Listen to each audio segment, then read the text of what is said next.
Total War Sports Channel on YouTube, Hot Garbage Sports with me, Coach Ryan D. Huge night tomorrow in the NFL. The most popular sports team in the world. You heard me. I said it. The most valuable sports team in the world. America's team. The Dallas Cowboys takes on defending Super Bowl champions and reigning GOAT of sports, Tom Brady. Yep, I said it as well too. No need to make an entire video. Brady is the GOAT. 9 Super Bowl appearances, 6 wins, and his 3 losses only coming from NFC East opponents. This is a big deal that the world will be watching, so stay tuned for our game preview, our thoughts, offensive, defensive, and player breakdowns from both teams. Let's roll the intro and get after it.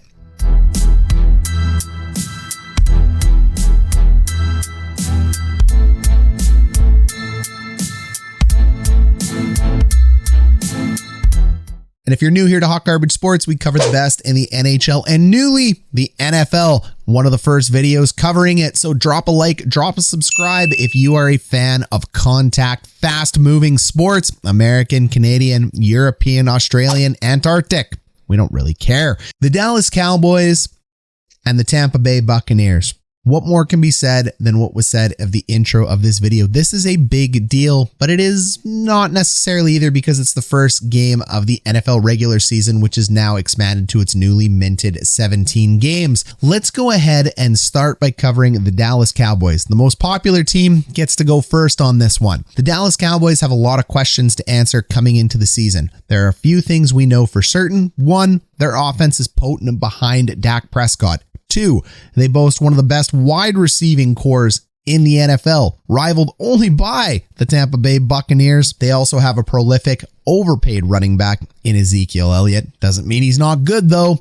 And everything that they do is going to be held under a microscope. Let's start with Dak Prescott. How Dak Prescott goes is how the Dallas Cowboys are going to go this season.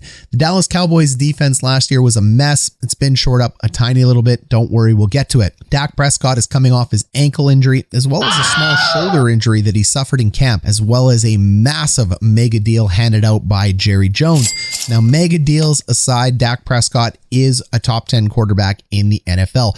He is one of the most accurate deep passes in the NFL and was one of the best deep ball passers in the NFL. Don't believe me? Look it up. Science. Dak Prescott dictates how this offense is going to go. Last year, Dak was counted on to score anywhere between 35 and 40 points to win a game to make up for a putrid Dallas defense. I'm not sure that's going to be anything different this year, but we'll talk about them. What Dak needs to do in this game is keep possession of the ball, not force the ball downfield, causing turnovers, and make sure that the Dallas offense with the 7 weapons we're about to discuss can march down the field and put up points on drives. They are going to need to put up points to beat the Buccaneers, but they are facing one of the better defenses in the NFL, led by Devin White. Dak, although he boasts one of the best deep ball passes in the league, his medium to short passes, in my opinion, not that strong. He typically throws behind receivers or over receivers' heads, but because he is blessed with people like Amari Cooper, CeeDee Lamb, and Michel Gallup,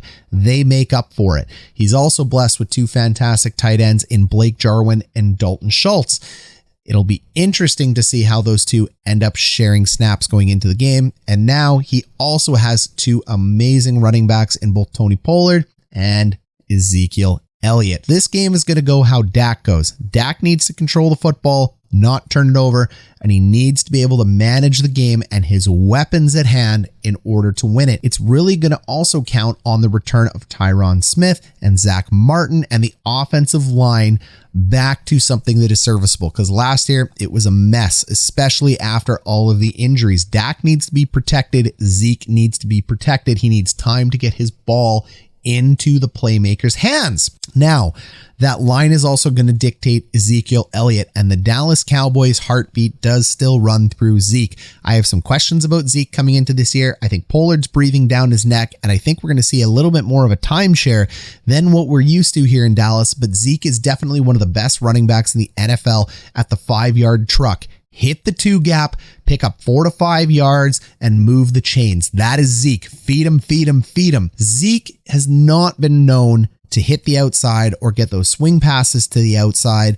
And you know what? Frankly, it frustrates Zeke as well as it frustrates me. Running backs need to be able to break into the secondary to break off big runs and always be a threat. But Zeke is that consistent, pounded up the two gap type of running back. It happened under Jason Garrett. It continued to happen under Mike McCarthy. I expect it will continue to happen this game. But the advantage to being able to pound the two gap and the rock with Zeke is it is going to open up your play action for your big three receivers, which are Cooper, Lamb, and Gallup. Let's talk about the receivers for a moment here. You have CeeDee Lamb, and we all saw it on Hard Knocks, breathing down the neck of being wide receiver 1 and possibly even a top 5 wide receiver in the NFL this year. He's that good. Those circus catches he was making through camp were just amazing.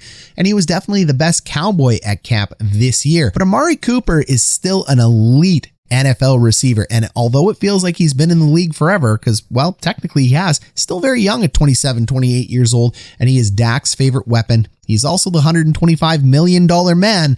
So Cooper's job is wide receiver 1 until Lamb takes it in regular season action. But both of these guys are a 1-1A scenario. Just depends where the ball is going to end up being thrown. Lamb is likely, in my opinion, to end up as the wide receiver 1 on this team. The talent is just undeniable, but Amari Cooper has been Dak Prescott's security blanket for far too long, and the rapport they have is far too good to just ignore. Michel Gallup is also an extremely talented wide receiver who would be number 2, sometimes even number 1 on certain NFL teams. So look to these 3 receivers to finish the year with 3 1,000-yard campaigns. It's absolutely possible. If we were talking fantasy football, we would break the receivers down more, but the key to this game for real football wins is that Dak Prescott needs to be able to get the ball to whoever is open at the time, because the Tampa Bay Buccaneers defense, it's pretty darn good. So you may not be able to force the ball to who you want to. You're just going to have to throw it to who's open. And with these 3 guys, anyone can be open. On to the tight ends. This is Blake Jarwin's team. Dalton Shultz did a really good job last year stepping in for the injured Blake Jarwin. Shultz has some really nice hands, but Jarwin is definitely the better blocker and has more trust amongst Prescott, in my opinion, just because it takes a lot longer to learn the tight end position. Shultz is coming in as a year 3 tight end to the NFL. You need to take, 3 to 4, sometimes 5 years, depending on the tight end, to really learn the blocking schemes and the systems. It's one of the hardest positions to learn in the NFL. So I think Jarwin comes out with the early edge over Shultz, but both will be used all over the field. So there are definitely going to be times where you are going to see 2 wide receivers, 2 tight ends. Heck, there's even going to be times where we're going to see 2 running backs on the field, because Tony Pollard is going to add a dynamic to this offense that I think we've all been waiting for in Dallas for quite some time. Pollard can hit the outside corners better than Zeke can. He has that burst that Zeke may not have to get around the corner. Zeke is still one of the best trucking backs, but Pollard in the flats and getting those pitch and toss plays to the outside can be a very deadly mix. I expect to see Pollard getting anywhere from 7 to 11 touches in a game, and Zeke being managed somewhere around 15 to 17 touches a game. I don't know if we're going to see Zeke getting over 25 carries a game. I think it makes sense to run these guys in a committee this year, and I think that's exactly what Dallas is going to do against the Buccaneers. There are a lot of weapons for Dak to feast on the Bucs with. All right, on to the defensive side of the ball. You got Smith and Vander Esch, who are likely to be supplanted by Micah Parsons. Micah Parsons was the best defensive player available in the draft this year. Dallas ends up grabbing him, and although they need a lot of help in their secondary and needed it at the draft, Parsons made sense because, frankly, Smith and Vander Esch are band-aids. They're excellent players when they can stay on the field, but if they can't stay on the field, Micah Parsons is there to help them out. So between Vander Esch, Smith, Parsons, and the newly anointed from defensive back to middle linebacker, Keanu Neal, not Keanu Reeves, he ends up coming in and taking that spot. So that's a 4 pretty decent on paper middle linebacking core. The defensive line for Dallas, still some questions to be answered in this game, and their secondary with Diggs and Wilson entering their second year. I think both are going to take massive steps forward. I think Wilson, he is going to end up being that middle free safety that Dallas has been missing since the days of Roy Williams and the infamous horse collar tackle. So I think he finally brings stability to that position and should take a pretty big step forward this year. Would not surprise me to see him finishing the year as a top 10 free safety. Diggs is turning into quite the shutdown corner. You got Kazi that is coming over from the Atlanta Falcons. Dan Quinn is heavily familiar with him. We will see if the Dallas defense can patchwork something together this year, because the defense is going to need to give that offense rest. If Dallas relies on Dak throwing up 40 points a game, which is possible in that offense, the Cowboys really aren't going to go that far. They may still win the division with schemes like that, but the NFC East is weak. Washington's defense looks awesome. They definitely need to step forward, and it is a great test for them playing Tom Brady and the Bucs. All right, the Bucs. Tom Brady is the GOAT. There's no question about it. He has one of the better offensive lines in the league in front of him, because you gotta protect Golden Brady. He also has one of the best receiving cores in the NFL. Arguably, it's better than the Cowboys. Whichever one you prefer, I can be sold either way. Mike Evans is solid AF. This guy does nothing but catch 1,000-yard seasons. 1,000 yards, 1,000 yards, 1,000 yards. He is a captain, and he is a heartbeat of the Tampa Bay Buccaneers for a reason. Chris Godwin is an absolute stud with top 5 potential written all over him. Both of these guys ended up in the top 10 of the NFL 2 years removed. And then you add AB Antonio Brown to the mix. This can be pretty vicious. Don't forget about Scotty Miller, Tyler Johnson. We can't sleep on either of those guys. They definitely add a little bit of more dynamic to this offense than people may give them credit for. So this receiving core is quite formidable, especially with Tom Brady in there as well too. The big key with the Bucs though is they won the Super Bowl as the best team in the NFL, and they won it well, and they stayed together. They didn't lose a single player. It's quite incredible. They are going to run running back by committee, very similar to what New England did under Tom Brady. You have Ronald Jones likely leading the pack, Leonard Fournette coming in as second fiddle, Giovanni Bernard to catch passes, and we can't forget about Keyshawn Vaughn either. He's going to mix in. I expect each running back to get anywhere from 3 to 5 touches, with Ronald Jones leading the way somewhere between 12 and 13. This is going to be running back by need. Whoever's hot at the time and whoever fits into the scheme is going to be called in to play. The Tampa Bay defense, though, also quite formidable. It's led by Devin White, one of the best linebackers in the NFL today. It's White, it's Roquan Smith, it's Blake Martinez, it's Denarius Leonard. Those are your 4 big linebackers in the NFL. There's a bunch of other names you can name, but White may be number 1 amongst them all. He is the leader of this defense, and he's joined by Jason Pierre-Paul, Ndamukong Suh. This defense is a force to be reckoned with, and I expect this defense to create a lot of turnovers and havoc for Dak Prescott and the team. I mean, geez, I've been a Cowboys fan my entire life. Check the Dak Prescott jersey behind me. It wouldn't even surprise me if a big hit comes through and Dak ends up leaving the game. This is a vicious team up front and a vicious front 7 for the Tampa Bay Buccaneers, and they're going to put all kinds of pressure on Dak Prescott and this offense. But they're going to have to contend with Zeke, Pollard, that offensive line, and play action amongst 3 dynamic receivers. So we'll end up seeing who takes this one between the Cowboys offense and the Bucs defense. But I think this matchup is a lot more even than Cowboys fans may be giving it credit for.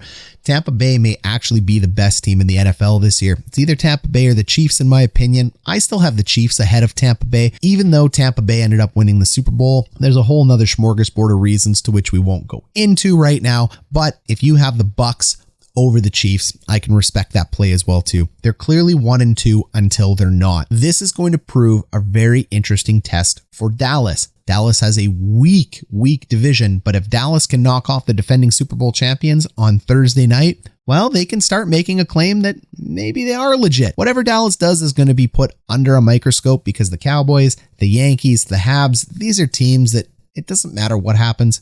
Everybody has an opinion on them, love them or hate them. Tampa Bay doesn't necessarily need to win this game, but at the end of the day, you know Tom Brady wants to put a stamp on this. You know Tom Brady is continuing. He's pushing for 7. There's no question about it. He wants to be in number 10. This guy has played in 42% of the Super Bowls he's been eligible for since joining the NFL.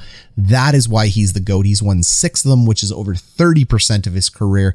This guy does nothing but break records and shatter expectations at 44 years old, and there's no reason to think until he stops doing it that he won't do it again this year. I think the game's going to be closer than people think, and I think it's going to be lower scoring than people think too. I bet this game scores under 50 points. I know that's a stretch. The popular opinion is going to be to go over 50 points for sure, but just something tells me under the bright lights of Thursday night, under the fact that it's two massive teams playing. It's a huge national game on the Super Bowl champions. I mean, this just turns out to be, in my opinion, something where we see more turnovers than we're expecting on both sides of the ball for both teams. This is going to be a game fought in the trenches. I think it's going to turn out that way, but I'm actually cheering for a shootout. I'm always cheering for a shootout. Got a bunch of fantasy teams in play. Love to see offense. I would love nothing more than to see 55 to 60 points put up in this game. It would be fantastic, but I think it's going to go under 50. And I think there's going to be a couple turnovers as both teams shake out the rust. All right. Well, this has been Coach Ryan D for Hot Garbage Sports. Tune in tomorrow. We'll recap the game. We'll see where it ends up.